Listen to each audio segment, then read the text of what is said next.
Captain Bargerone struck a characteristic pose, which is to say that he stood very still with his hands hanging limply down the seams of his sky-blue shorts and rendered his face without expression. It was a form of self-control he had practiced several times on this trip, particularly when confronted by his master explorer. "Do you wish me to take what you are saying seriously, Ainson?" he asked. "Or are you merely trying to delay takeoff?" Master Explorer Bruce Ainson swallowed.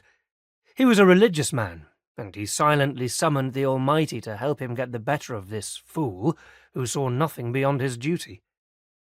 "The two creatures we captured last night have definitely attempted to communicate with me, sir. Under space exploration definitions, anything that attempts to communicate with a man must be regarded as at least subhuman until proved otherwise." "That is so, Captain Bargerone," Explorer Phipps said, fluttering his eyelashes nervously as he rose to the support of his boss.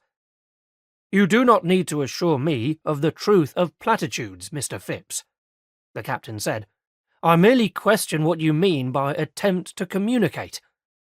No doubt when you threw the creature's cabbage, the act might have been interpreted as an attempt to communicate." "The creatures did not throw me a cabbage, sir," Ainson said.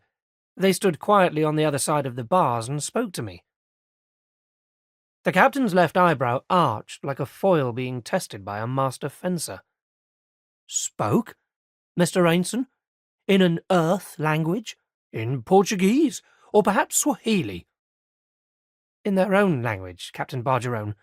A series of whistles, grunts, and squeaks, often rising above audible level.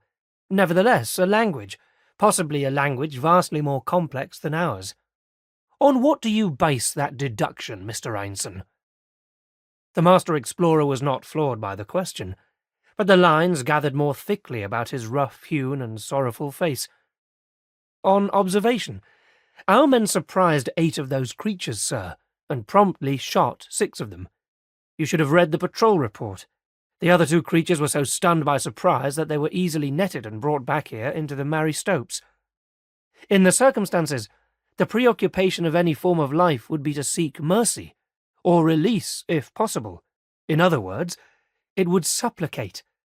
Unfortunately, up till now we have met no other form of intelligent life in the pocket of the galaxy near Earth, but all human races supplicate in the same way, by using gesture as well as verbal plea.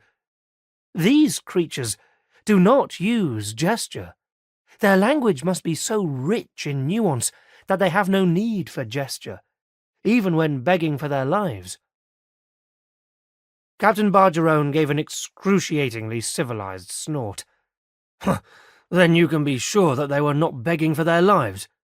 Just what did they do, apart from whining as caged dogs would do?" "I think you should come down and see them for yourself, sir.